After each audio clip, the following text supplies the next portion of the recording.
India is the most populous country in the world.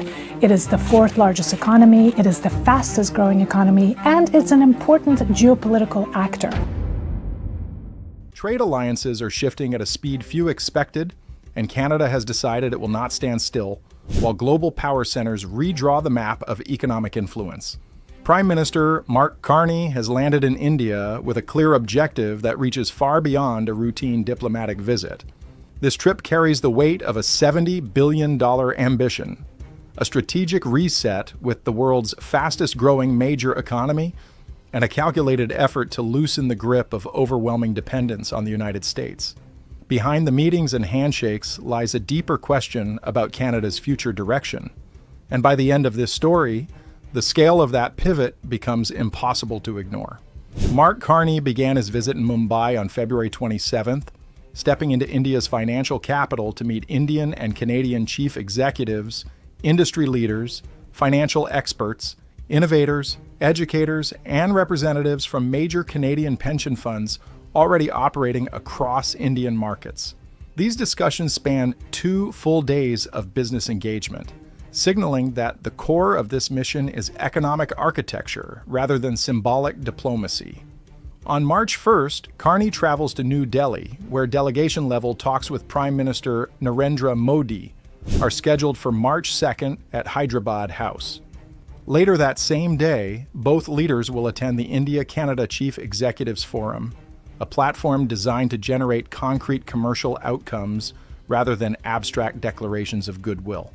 The tone of this visit stands in sharp contrast to the atmosphere that dominated relations between the two countries not long ago. In June 2023, Hardeep Singh Nijjar, a Sikh separatist, was killed outside a Gurdwara in British Columbia.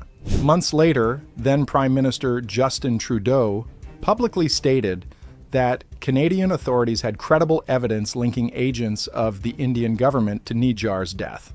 New Delhi firmly denied the allegation. Diplomatic relations deteriorated rapidly.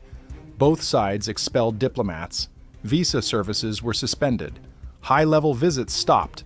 Trade negotiations froze. For more than a year, what had once been a promising partnership remained locked in confrontation. That stalemate began to shift after a change in leadership in Ottawa. Trudeau resigned, and Mark Carney assumed office with a foreign policy style described by officials as pragmatic.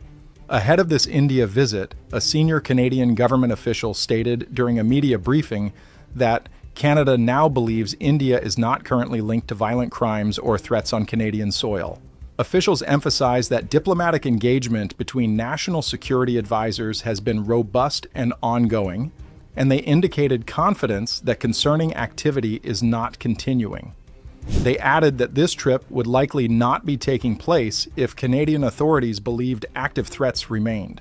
National Security Advisor Ajit Doval recently visited Ottawa, holding extensive discussions with his Canadian counterpart and the Minister for Public Safety. India's High Commissioner to Canada stated that both sides developed an action plan to advance security cooperation, covering fentanyl smuggling, transnational organized crime, violent extremism, illegal immigration fraud, cybercrime, and cybersecurity. That security framework laid the foundation for economic engagement, because negotiating a $70 billion trade expansion while accusing a partner of sponsoring political violence would have been politically unsustainable. The urgency behind this reset is tied directly to the broader global environment. President Donald Trump has implemented steep tariffs that have affected both Canada and India, using trade measures as leverage in geopolitical disputes. At one point, goods imported into the United States from India were subject to tariffs as high as 50%. Canada has faced tariff pressure on steel, aluminum, and automotive products, alongside threats of further escalation. The United States-Mexico-Canada agreement comes up for review this year, adding another layer of uncertainty. When approximately 75% of Canadian exports flow to a single market, the economic leverage held by that market becomes undeniable. Diversification dilutes that leverage. At the November 2025 G20 Summit in Johannesburg, Carney and Modi agreed to formally launch negotiations for a comprehensive economic partnership agreement. The target is ambitious: more than doubling bilateral trade to $70 billion by 2030. Current trade stands at approximately $30.8 billion, with India ranking as Canada's seventh largest goods and services trading partner in 2024. Achieving that target would require roughly $40 billion in additional trade over 6 years, averaging about $6.7 billion in incremental growth annually. Compared to the roughly $700 billion in merchandise trade between Canada and the United States in 2024, India will not replace America as Canada's primary partner, yet it can provide a meaningful alternative that strengthens Ottawa's negotiating position. India's economic trajectory explains why Ottawa sees opportunity. The country's real gross domestic product grew 9.4% between 2019 and 2023.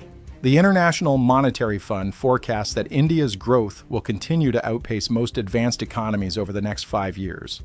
With a nominal GDP of approximately $3.7 trillion, India stands as the world's fifth largest economy and is projected to rise further in global rankings by the end of the decade.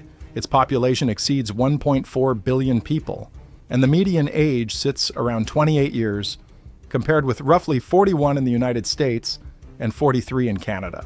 A younger population supports expanding consumer demand, workforce growth, and productivity gains, creating long-term market potential that few other economies can match.